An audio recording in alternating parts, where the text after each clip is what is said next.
Bismillah, alhamdulillah, wa salatu wa salam ala rasulillah, wa ala alihi wa ashabihi wa man walah. Le cours d'aujourd'hui va porter sur la nuit du destin et on va voir quatre choses autour de la nuit du destin. Tout d'abord, la signification, le sens, c'est quoi la nuit du destin? Ensuite, quand est-ce qu'elle va avoir lieu? Quels sont ses signes? Et enfin, les bonnes actions qu'on devra y faire. Tout d'abord, la signification de la nuit du destin. La nuit du destin, en arabe, Laylatul Qadr, elle a deux sens principaux. La nuit pendant laquelle les anges descendent et écrivent le destin de l'année qui arrive. C'est pour ça qu'on l'appelle assez souvent la nuit du destin. Parce que durant cette nuit, Allah Azza wa Jal, il révèle ce qui va se passer durant toute cette année, jusqu'à la prochaine nuit du destin, de l'année prochaine, Inch'Allah. Et donc, tout le bien qu'Allah va vous donner, tout ce qui va arriver, tout ce que vous allez faire, en bien comme en mal, va arriver et va être écrit à ce moment-là. Le deuxième sens moins connu, c'est la nuit de la valeur. Parce que Al-Qadr, ça signifie la valeur en arabe. Et pourquoi est-ce qu'on l'appelle la nuit de la valeur? Parce que elle a une énorme valeur auprès d'Allah Azza wa Jal. En effet, Allah il dit أعوذ بالله من الشيطان الرجيم بسم الله الرحمن الرحيم إنا أنزلناه في ليلة القدر وما أدراك ما ليلة القدر ليلة القدر خير من ألف شهر. La nuit du destin vaut mieux que 1000 mois, ce qui représente 83 ans et 4 mois de hasanat. Vous vous rendez compte? Une seule nuit vaut 83 ans et 4 mois. Pourquoi est-ce qu'elle a autant de valeur? Il y a plusieurs raisons. Tout d'abord, parce que c'est la nuit durant laquelle Allah a révélé le Coran. Et donc le Coran est le meilleur des livres, la meilleure des paroles, devait bien évidemment être révélé par Allah dans la meilleure des nuits. Et également aussi, il est rapporté que le prophète alayhi salatu wassalam, était triste que les musulmans vivent moins longtemps que d'autres communautés, comme celle de Nuh alayhi salam. Noé vivait plus de 950 ans. Donc, pourquoi est-ce que, subhanallah, le prophète était triste? Parce que nous, on vit en général 60, 70 ans et on dépasse rarement les 100 ans. Donc, quand on compare 100 ans par rapport à 1000 ans, eh ben, on fera forcément moins de bonnes actions. Et donc, Allah nous a donné à nous, les musulmans, cette nuit-là, une fois par an, pour faire l'équivalent de 83 ans de bonnes actions. 83 ans, vous vous rendez compte, en une seule nuit? Donc celui qui aura fait 10 années la nuit du destin, il aura eu 830 ans. Alors imaginez celui qui le fait toute sa vie. Voilà pour le sens de la nuit du destin. Parmi ses mérites, on a cité donc que c'était la nuit durant laquelle le Coran était révélé, mais également que celui qui prie cette nuit-là, la nuit, la prière de la nuit, aura tous ses péchés pardonnés. Et on verra tout à l'heure comment prier la nuit, Inch'Allah. Maintenant que vous comprenez le sens et l'importance, vous vous demandez sans doute quand est-ce qu'elle va avoir lieu. Eh bien, cette année, elle va avoir lieu à partir de ce soir, Inch'Allah, mercredi 13 mai, au soir. Mais de manière générale, elle a lieu les 10 dernières nuits de Ramadan. Et en particulier les nuits impaires, mais pour simplifier, les 10 dernières nuits. Pourquoi les 10 dernières nuits? Et pourquoi pendant Ramadan? Allah nous dit dans le Coran, Shahru Ramadan alladhi unzila fihi al-Qur'an. Le mois de Ramadan, c'est le mois durant lequel Allah a révélé le Coran. Et dans Surat Al-Qadr, que j'ai lu tout à l'heure, Allah dit Inna anzalnahu fi laylatil qadr. Nous l'avons révélé, le Coran, durant la nuit du destin. Donc, on comprend que la nuit du destin est pendant Ramadan. Le prophète l'a donc cherché pendant Ramadan. Il l'a cherché durant les 10 premières nuits, mais il n'a pas trouvé la nuit du destin. Il l'a cherché ensuite durant les 10 nuits suivantes, et il n'a toujours pas trouvé la nuit du destin. Et ensuite, Allah lui a révélé donc que ce serait pendant les 10 dernières nuits de Ramadan. Et donc, on ne peut pas savoir durant quelle nuit, car ça commence à partir de la 21e nuit jusqu'à la dernière. Ça pourra être une des 10 nuits. Et chaque année, ça change. Ça peut être la 21, la 22, la 27. Il y en a beaucoup qui pensent que c'est que la 27. C'est vrai que c'est un avis d'un des compagnons, radiyallahu anhu. Mais il n'y a pas que cet avis-là. Et quand on regarde les autres paroles du prophète, eh bien, on se rend compte que le plus sage, c'est de dire que c'est durant les 10 dernières nuits. Et il y en a qui disent aussi que c'est durant les nuits impaires, et c'est vrai. Par contre, ce que je vais vous expliquer là, il y en a très peu qui y font attention, c'est que en fait, les nuits impaires, on ne les compte pas dans le sens normal, parce que impair, ça veut dire qui est multiple et auquel, pardon, on ajoute, c'est un nombre pair auquel on ajoute un. C'est ça un nombre impair. Par exemple, 21, 23, 25, 27, 29. Et donc, la nuit du destin est une nuit impaire, mais pas dans ce sens-là. Ce que je vais expliquer, c'est un peu compliqué, si vous ne comprenez pas, c'est pas grave. Mais la nuit du destin, c'est une nuit impaire à partir de la fin. Quand on dit nuit impaire, on compte à partir du début, 21, 23, 25, 27, 29. Eh bien non, il faut compter à partir de la fin. Si le mois de Ramadan fait 29 jours, la première nuit en partant de la fin, c'est la 29e. La troisième, c'est 27. La cinquième, c'est 25. La septième, c'est 23. Et la neuvième, c'est 21. Et donc, ce que je viens de dire, 1, 3, 5, 7, 9, ce sont les nombres impairs. Si le mois fait 29. Par contre, si le mois est complet et fait 30 jours, la première nuit en partant de la fin, c'est la 30e. Puis la 28, la 26, la 25, la 24, pardon, et la 22. Et donc, vous avez compris que chaque année, on ne peut pas savoir lesquelles sont les nuits impaires, sauf quand Ramadan sera terminé.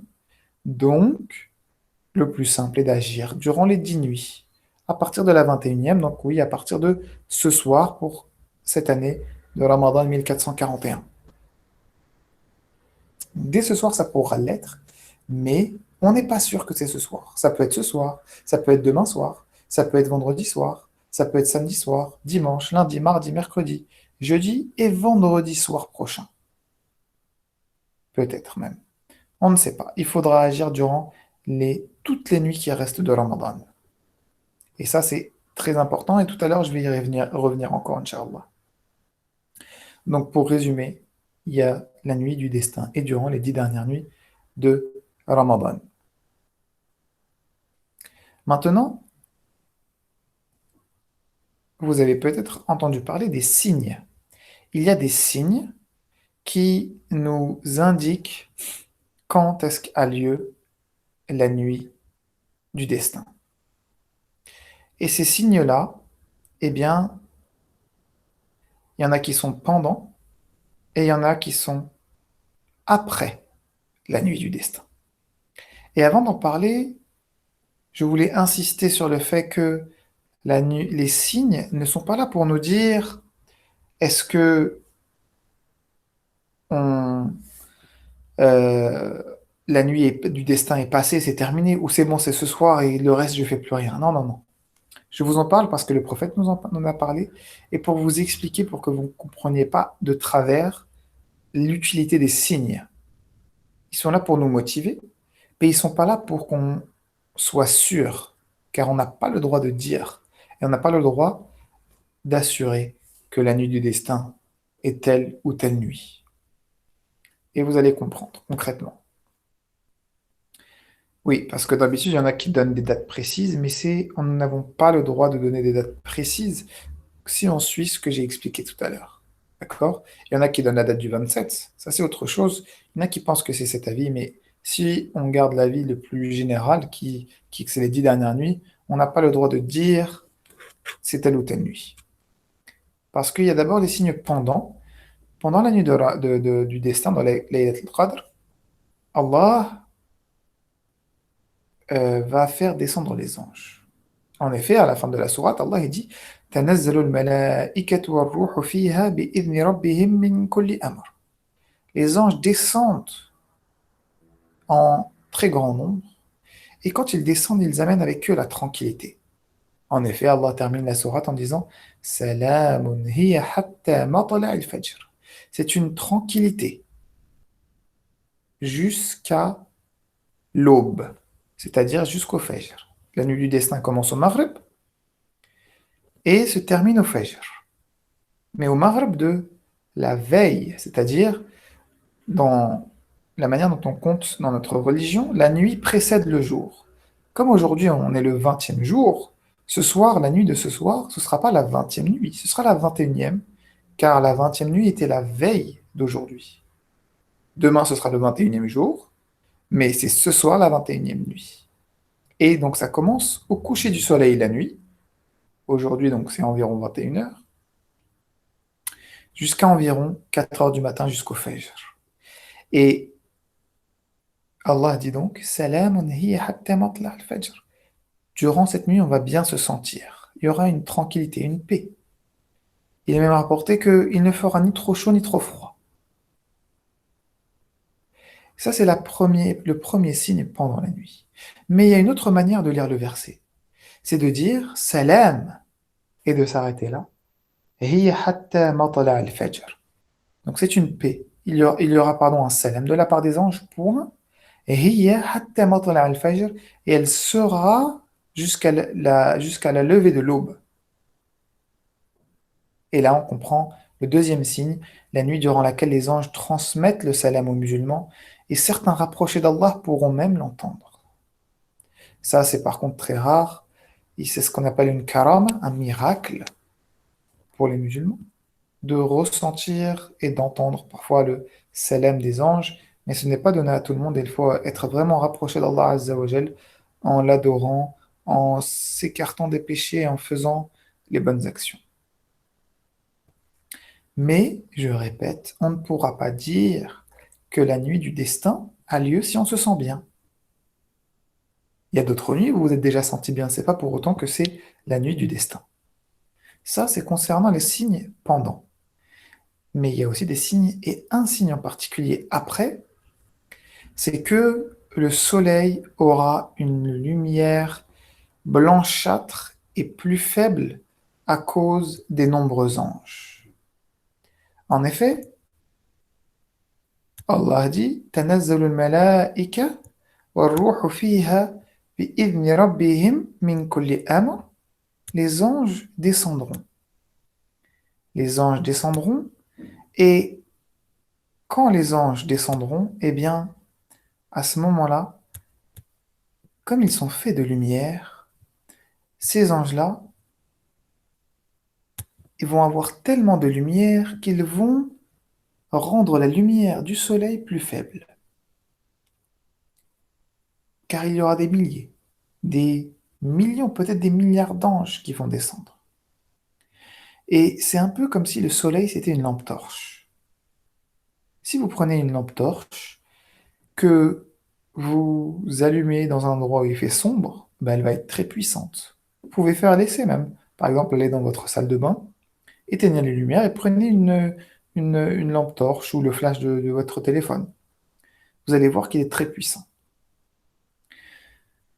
Par contre, si vous sortez avec cette même lumière dans un endroit où il y a une autre lumière, vous allez voir que ça va moins faire mal aux yeux, qu'elle va être moins puissante. Et ben c'est pareil avec le soleil. Le soleil, quand il n'y a pas d'ange, il est puissant, comme une lampe torche dans un endroit sombre. Par contre, quand il y a des anges, eh ben, sa lumière paraît faible à côté de toute la lumière des anges. Et on verra ainsi le soleil assez pâle, blanchâtre, de couleur plutôt blanche, alors que d'habitude, il est plutôt jaune et difficile à regarder. Un peu comme quand il y a du brouillard. Quand il y a du brouillard ou des nuages, si vous regardez le soleil à travers les nuages, vous allez voir la lumière plus faible. Il ressemblera même peut-être à la lune, à la pleine lune, qu'on peut regarder facilement sans se faire mal aux yeux. Mais encore une fois, ce signe qui vient le lendemain de la nuit du destin n'est pas sûr et certain. Et l'exemple que je viens de donner, le brouillard, arrive tout le temps, pas que pendant la nuit du destin. Donc on ne peut pas, encore une fois, dire, parce qu'on a vu ce signe, que la nuit du destin est passée, mais c'est pour se motiver, pour se dire, ah, j'espère qu'elle n'est pas passée, allez, je vais agir encore plus les jours qui arrivent. Voilà pourquoi je vous ai parlé des signes. Maintenant, terminons par le plus important. Car tout ce qu'on a vu, la signification, la date, les signes, tout ça, c'est pour préparer les bonnes actions. Et on va voir 5 choses concernant les bonnes actions. La première bonne action, c'est la prière de la nuit. En effet, il est très bien de prier pendant la nuit du destin. Comme on l'a vu tout à l'heure, on aura nos péchés pardonnés. Mais qu'est-ce que ça signifie prier pendant la nuit du destin? Bien sûr, il faut déjà prier, les prières obligatoires. D'accord? Et ne pas se contenter de prier que pendant la nuit du destin, parce que Allah connaît votre intention. Et Allah ne veut pas de nous qu'on agisse que pendant la nuit du destin. C'est d'ailleurs sans doute une des sagesses pourquoi Allah ne nous a pas dit pour quand est-ce qu'est la nuit du destin. Pour qu'on ne fasse pas une seule nuit de bonnes actions et puis c'est terminé. Donc il faut déjà faire ces prières obligatoires. Malheureusement, cette année, on ne peut pas faire le Isha et le Fajr à la mosquée, mais ça aurait été très très bien, car faire le Isha et le Fajr à la mosquée, c'est comme si en plus on avait la récompense d'avoir prié toute la nuit. Donc imaginez qu'on aurait fait ça pendant la nuit du destin, premièrement. Deuxièmement, on aurait aussi pu prier Tarawih à la mosquée. Et également, il est rapporté que celui qui prie le Tarawih avec l'imam jusqu'à la fin, c'est comme s'il avait prié toute la nuit. Donc là, on aurait eu 2 fois la nuit du destin en prière. Cette année, malheureusement, on ne pourra pas, mais on va essayer de mettre l'intention, c'est-à-dire en priant en groupe avec sa famille, les prières du Isha, du Fajr, de prier le Tarawih avec sa famille, donc 2 unités de prière. Le Tarawih, ça se limite tout simplement à la prière de la nuit. Si vous avez fait 2 unités de prière, vous avez prié la prière de la nuit. Et bien sûr, si vous pouvez en plus rajouter au minimum 2 unités de prière tout seul, pour avoir la récompense d'avoir fait cette adoration seul, et de terminer par le witr, une unité de prière toute seule. En faisant ça, vous avez eu votre part de la nuit du destin. Si vous pouvez faire plus, faites plus. Mais Allah ne nous demande pas de prier toute la nuit. C'est pas obligatoire pour avoir les récompenses. Mais si vous pouvez prier plus, encore une fois, faites-le. Deuxième chose très importante à faire, l'invocation d'Allah. Et une invocation en particulier, l'invocation que la femme du prophète, alayhi salatu salam, lui a demandé. Elle lui a dit, mais que dois-je faire durant la nuit du destin? Le prophète, alayhi salatu salam, lui a dit de dire l'invocation suivante, Allahumma innaka afuun tuhibbul afwa fa'fu anni. Ô Allah, tu es certes clément, tu es pardonneur, tu es bienveillant, gentil, et tu aimes la clémence, tu aimes pardonner. Alors, sois clément envers nous, c'est-à-dire sois et pardonne-nous. Cette dua, je vous l'enverrai, vous la trouverez dans le cours, et elle est très bien à faire, cette dua. Mais également, demandez à Allah toutes choses bien, car comme on l'a dit tout à l'heure, la nuit, Al-Qadr s'appelle la nuit du destin. Donc vous pouvez demander à Allah à ce moment-là qu'il vous facilite toutes choses et qu'il écrive pour vous tout le bien de cette année. Ensuite, malheureusement cette année on ne pourra pas le faire, mais c'est se retirer à la mosquée, ce qu'on appelle al-i'tikaf. Al-i'tikaf, ça signifie aller à la mosquée pour ne faire rien d'autre qu'adorer Allah. Car parfois, on va à la mosquée, on va prier, mais on va en profiter pour parler avec ses amis, jouer ou autre. Là, l'i'tikaf, c'est vraiment aller à la mosquée que pour Allah, rien d'autre, à part l'adoration. Malheureusement, certaines personnes prennent l'i'tikaf comme une colonie de vacances. On y va pour dormir à la mosquée. Alors oui, on peut dormir à la mosquée, mais pas que. Pour dormir avec des frères ou avec des sœurs, pour les sœurs. Et à ce moment-là, on va jouer, passer des nuits à rigoler.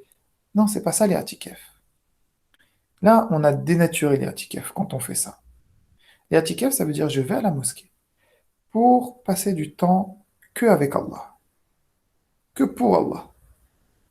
Et si on n'arrive pas à passer les 10 jours, parce que l'IRTKF c'est 10 jours, on peut faire moins. Il y a même certains savants qui sont d'avis qu'on peut faire qu'une heure. Mais mieux vaut faire une heure bien que 10 jours où on pense que c'est la colonie de vacances. Et qu'est-ce que je vais faire pendant une heure par exemple? Eh bien, je m'y rendrai pour lire le Coran, faire le dhikr, faire des prières, faire des invocations, mais rien de plus. Et une fois que j'ai terminé, voilà, je ressors de la mosquée et voilà, j'ai terminé mon i'tikaf. C'est ça l'i'tikaf. Enfin, multiplier les bonnes actions. Donc j'ai cité le dhikr, c'est-à-dire évoquer Allah, que ce soit en disant astaghfirullah, subhanallah, alhamdulillah, Allahu akbar, en lisant le Coran, en parlant d'Allah tout simplement. En français, on peut se rappeler d'Allah en racontant des histoires concernant Allah, concernant le dollar, concernant les prophètes, concernant comment faire le bien, et toutes sortes de bonnes actions comme bien sûr euh, faire des sadaqas, des aumônes. Et les aumônes, c'est donc donner de l'argent, ou bien aider les autres. On peut aider pendant cette nuit-là. Mais en particulier une aumône, et même si vous êtes des enfants, des adolescents, que vous n'avez pas d'argent, vous avez en général un peu d'argent de poche. Et ça peut être ne serait-ce que donner 1 euro. Ou dire à vos parents, voilà, papa, maman, est-ce que tu peux me faire une sadaqa pour telle association, pour la mosquée, etc. Et là, si vous donnez ne serait-ce qu'1 euro, imaginez, c'est comme si vous l'aviez donné pendant 83 ans. Ça représente peut-être des milliers, des millions d'euros. Bien sûr, vous pouvez faire des doigts en français si vous ne savez pas les faire en arabe. Mais l'essentiel, c'est d'agir et de ne pas perdre son temps. Parce que malheureusement, parfois, c'est une occasion qui est ratée. On passe son temps à dormir, à manger, à jouer. Alors, il n'est pas interdit, au contraire, de manger, de dormir, d'accord, de prendre un temps pour se relaxer. Mais il faut faire un effort particulier pendant les 10 dernières nuits. Le prophète, alayhi salatu salam, durant les 10 dernières nuits, réveillait ses proches. Il faisait encore plus d'efforts que d'habitude dans les 20 premières nuits de Ramadan. Et ça se comprend. Car imaginez maintenant que plutôt que je vous parle de bonnes actions, je vous dise la banque a ouvert ses portes de minuit, par exemple, ou plutôt du Maghreb, on va dire l'exemple aujourd'hui de 21 heures à 4 heures du matin. Vous pouvez prendre l'argent que vous voulez. Sauf que cet argent-là, eh bien, vous ne pouvez pas savoir si on va vous le donner ou pas. Pourquoi? Car c'est comme si chaque nuit, la banque est ouverte et vous dit, voilà, prenez l'argent que vous voulez, mettez-le dans un endroit, dans un coffre, dans un casier, et il y aura un casier par nuit. Le casier de la 21e nuit, le casier de la 22e, de la 23e, jusqu'à la dernière nuit de Ramadan. Et à la fin de Ramadan, la banque, elle va choisir un des casiers. C'est pas vous qui le choisissez, c'est la banque. Et elle vous le donnera. Donc là, vous avez compris qu'on doit agir durant les 10 nuits, car on ne sait pas laquelle Allah va choisir, premièrement. Et deuxièmement, est-ce que ça vous viendrait à l'idée de d'aller jouer ou de perdre votre temps alors que on vous dit que la banque est ouverte et que vous pouvez prendre autant d'argent que vous voulez, juste à condition de, bah, euh, de faire des allers-retours. C'est-à-dire que tant que la banque est ouverte, vous pouvez prendre de l'argent. Personne, ça ne viendra à l'idée de personne de perdre son temps. Donc, on va essayer de faire de même pour ces nuits-là qui arrivent à partir de ce soir, Inch'Allah, pour cette année, afin que on ne perde pas cette occasion rarissime de faire des bonnes actions. Et donc, on va demander à Allah subhanahu wa ta'ala qu'il nous accorde cette nuit du destin et qu'il nous accorde sa clémence aussi, car il aime être clément. Et c'est lui le clément et qui nous donne bien sûr l'acceptation de nos bonnes actions et la sincérité pour toutes ces actions durant Ramadan et après et qu'il nous facilite cette année à venir. وآخر دعوانا أن الحمد لله رب العالمين